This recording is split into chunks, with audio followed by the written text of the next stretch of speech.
Delhi NCR में अब तगड़ी ठंड पड़ सकती है। 23 जनवरी की सुबह राजधानी में बारिश हुई, जिससे ठंड बढ़ने की संभावना बढ़ गई है। हालांकि लंबे समय से प्रदूषण से परेशान दिल्ली वासियों के लिए यह बारिश फायदेमंद भी साबित हो सकती है। मौसम विभाग ने बताया कि एक्टिव पश्चिमी विक्षोभ के कारण पूरे दिन बारिश का अलर्ट जारी किया गया। दिल्ली के अलावा नोएडा, गाजियाबाद, गुरुग्राम और एनसीआर के दूसरे शहरों में भी बारिश होने की संभावना है। दोपहर तक गरज चमक, बिजली कड़कना और तेज हवाओं के साथ हल्की बारिश के 1-2 दौर जारी हो सकते हैं। मौसम में अचानक हुए बदलाव आने वाले 3 से 4 दिनों तक देखने को मिल सकता है। इस दौरान तापमान में गिरावट देखने को मिल सकती है और अधिकतम तापमान 18 से 20 डिग्री सेल्सियस तक जा सकता है।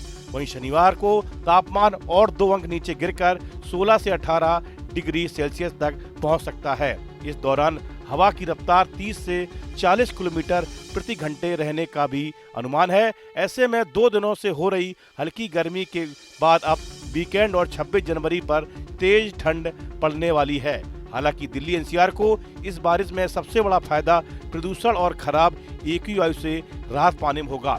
तेज हवाओं और बारिश से प्रदूषण तत्व जमीन पर आ जाएंगे और एक्यूआई के सुधरने की संभावना है। उत्तर पश्चिम भारत में अगले 24 घंटों के दौरान न्यूनतम तापमान में 2 से 4 डिग्री सेल्सियस तक बढ़ोतरी देखी जा सकती है। उसके बाद अगले 2 दिनों में तापमान धीरे धीरे 2 से 4 डिग्री तक गिर भी सकता है। वहीं इसके बाद आने वाले 4 दिनों में एक बार फिर तापमान में 2 से 4 डिग्री की बढ़ोतरी होने की संभावना है। मौसम की इस सक्रियता के बीच कई राज्यों में कोहरे का असर भी देखने को मिल सकता है। पंजाब और हरियाणा में ज्यादा घना कोहरा छाने की संभावना है। वहीं उत्तर प्रदेश, उप हिमालय, पश्चिम बंगाल और मेघालय में घना कोहरा लोगों की परेशानी बढ़ा सकता है। दिल्ली एनसीआर में 23 जनवरी को सुबह से मौसम ने अचानक करवट ले ली। नोएडा, गुरुग्राम और गाजियाबाद सहित पूरे एनसीआर में बादल छा गए, तेज हवाएं चली। वहीं कई इलाकों में हल्की से तेज बारिश हुई, जिसकी वजह से सड़कों पर पानी भर गया। ऑफिस आने जाने वाले लोगों को जाम का सामना करना पड़ा। जल भराव के कारण सड़क पर जाम जैसे हालात बन गए। सेक्टर 73 में पानी सड़क किनारे भर गया। आईएमडी के अनुसार यह बदलाव उत्तर पश्चिम भारत पर सक्रिय पश्चिमी विक्षोभ के कारण है, जिसकी वजह से आसमान बादलों से घिरा है और रुक रुक कर बारिश हुई। यह बदलाव ठीक उस दिन के बाद आया जब गुरुवार 22 जनवरी को दिल्ली ने 7 वर्षों में सबसे गर्म जनवरी दिवस दर्ज किया। उस दिन अधिकतम तापमान 27.1 डिग्री तक पहुंच गया था। हालांकि आईएमडी के अनुसार शुक्रवार को अधिकतम तापमान गिरकर 19 डिग्री और न्यूनतम तापमान 12 डिग्री पहुंच गया। इससे दिन में ठंड कहीं बढ़ सकती है। बारिश के बावजूद एक्यूआई में ज्यादा बदलाव नहीं हुआ है। वहीं उत्तराखंड में भी मौसम ने अचानक करवट ले ली है। मुखवा और हरसिल में ताजी बर्फबारी शुरू होने से ऊंचाई वाले क्षेत्रों में कड़ाके की ठंड बढ़ गई है।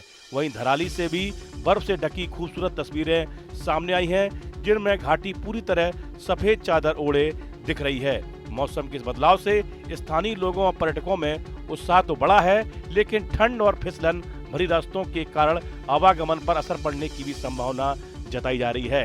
हिमाचल प्रदेश में भी अचानक मौसम बदल चुका है। शिमला और मनाली में इस साल की पहली बर्फबारी हुई और बर्फ गिरना अभी जारी है। कांगड़ा जिले में बारिश शुरू हो गई है। शिमला में देर रात से तेज हवाएं चल रही हैं। चंबा में भी लगातार बारिश हो रही है, जिससे कई जगहों पर बिजली सप्लाई बाधित हो गई। गुरुवार 22 जनवरी की सुबह बरठी, हमीरपुर, बिलासपुर, ऊना, मंडी, कांगड़ा में शीतलहर चली। प्रदेश के 20 बड़े इलाकों में न्यूनतम तापमान 5 डिग्री सेल्सियस से नीचे दर्ज किया गया। मौसम विभाग ने अगले 2 दिनों के लिए लाहौल स्पीति, चंबा और कुल्लू जिलों के लिए ऑरेंज अलर्ट जारी किया है। इन इलाकों में 40 से 50 किलोमीटर प्रति घंटे की रफ्तार से हवाएं चल सकती हैं और भारी बर्फबारी होने की संभावना है। इस वीडियो में फिलहाल इतना ही। आप बने रहिए न्यूज नेशन के डिजिटल प्लेटफॉर्म के साथ। आपके मोबाइल पर तुरंत आएगी ब्रेकिंग न्यूज। स्क्रीन पर सबसे पहले दिखेगी बड़ी खबर। देश दुनिया की हर खबर एक जगह। अब आपके मोबाइल पर तुरंत फटाफट इंस्टॉल कीजिए न्यूज नेशन ऐप और रखिए खुद को अपडेट।